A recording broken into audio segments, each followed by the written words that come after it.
کہ آپ صلی اللہ علیہ وسلم لکھنا پڑھنا نہیں جانتے. ہمارے نبی کے بارے میں پوری امت کا اجماع ہے، بھائی نہ لکھنا جانتے تھے اور نہ پڑھا جاتا. تو دوستو جیسا کہ آپ نے چھوٹا سا کلپ یہاں پہ دیکھا، ابھی پورا کا پورا کلپ یہاں پہ دکھانے والا ہوں اور آپ کو یہ بھی دکھانے والا ہوں مفتی طارق مسعود نے یہاں پہ اس کے بارے میں کیا بولا ہے. دوستو سب سے پہلے آپ کو معاملہ بتا دیتا ہوں. معاملہ یہ ہے، مفتی طارق مسعود نے ایک بیان میں بولا تھا کہ جو ہمارے نبی ہیں ان کو پڑھنا لکھنا نہیں آتا ہے، اور جو پوری کی پوری قرآن ہے دوسروں سے لکھوائی گئی تھی، اور انہوں نے مطلب ان کو بہت ٹائم تک یہ بھی نہیں پتہ چلا تھا اس میں غلط کیا لکھا ہے اور کیا صحیح لکھا ہے، کیونکہ ان کو پڑھنا لکھنا نہیں آتا تھا. اسی بات کو لے کے یہاں پہ بہت زیادہ لوگ غصہ ہو گئے ہیں اور ٹویٹر پہ مطلب یہاں پہ ان کی اریسٹ کی مانگ چل رہی ہے، جیسا کہ آپ یہاں پہ دیکھ سکتے ہیں. اسکرین شاٹ میں یہاں پہ تھوڑے بہت دے دیتا ہوں. تو دوستو سب سے پہلے آپ یہاں پہ مفتی طارق مسعود کا بھی چھوٹا سا کلپ دیکھ لیجیے، اس بارے میں انہوں نے کیا بولا جب ان کے اریسٹ کی یہاں پہ مانگ چلنے لگی اور لوگ کافی زیادہ غصہ ہو گئے. کہ اگر کسی کو یہ میرے لفظ سے یہ لگا ہے کہ میں نے سید الانبیاء صلی اللہ علیہ وسلم کی توہین کی ہے تو میں اس سے بھی معذرت چاہتا ہوں. اور میرا عقیدہ یہ ہے کہ میں یہ سعادت سمجھتا ہوں کہ ناموس رسالت پر اگر میری موت واقع ہو جائے تو میں سمجھتا ہوں اس سے بڑی کوئی دنیا میں کامیابی نہیں ہے.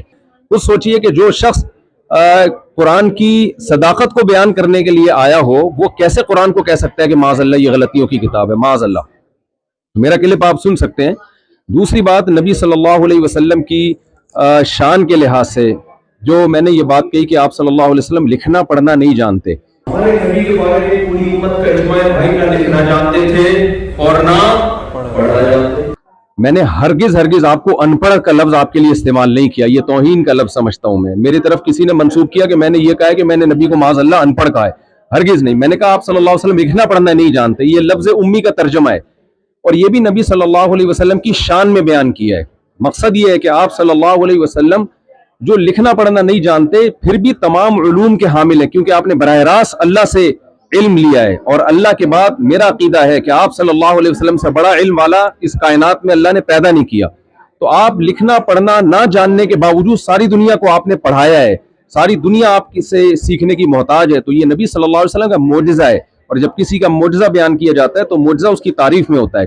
پھر بھی میں سمجھتا ہوں کہ اگر کسی کو یہ میرے لفظ سے یہ لگا ہے کہ میں نے سید الانبیاء صلی اللہ علیہ وسلم کی توہین کی ہے تو میں اس سے بھی معذرت چاہتا ہوں.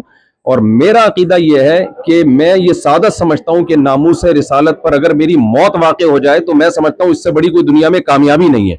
تو سید الانبیاء صلی اللہ علیہ وسلم کا پیغام ہی ہے اور آپ کی سیرت ہی ہے اور آپ کی تعظیم ہی ہے جس کو لے کر ہم دنیا میں گھوم رہے ہیں. تو اللہ تعالیٰ مجھے بھی عمل کی توفیق دے اور ہمارے جتنے بھی اہل اسلام ہیں سب کے دل میں اللہ پیغمبر کی محبت اور قرآن کی صداقت دل میں بٹھائے. اور جن صاحب نے میرے خلاف کلپ بنایا یا جو بھی میرے خلاف کلپ بنا رہے ہیں، آپ سب کو پاکستان کے حالات معلوم ہیں، جس طرح سے مجھے ٹارچر کیا جا رہا ہے اور دھمکیاں دی جا رہی ہیں. تو جو لوگ اس فضاحتی بیان کے بعد بھی مسلسل میرے خلاف کلپ بازی کریں گے تو میں سمجھتا ہوں کہ اگر میری ذات کو کوئی نقصان ہوا تو اس کے ذمہ دار پھر وہ لوگ ہوں گے جو میرے خلاف منفی پروپیگنڈا کر رہے ہیں. وما علینا الا البلاغ. السلام علیکم ورحمۃ اللہ. تو دوستو امید کرتا ہوں آپ کو یہاں پہ پورا معاملہ پتہ چلے گا ہوگا. اب آپ لوگ ہی مجھے کمنٹ باکس میں اپنی رائے ضرور دینا. آپ لوگ اس بارے میں کیا بولنا چاہو گے آپ کمنٹ باکس میں ضرور بتانا.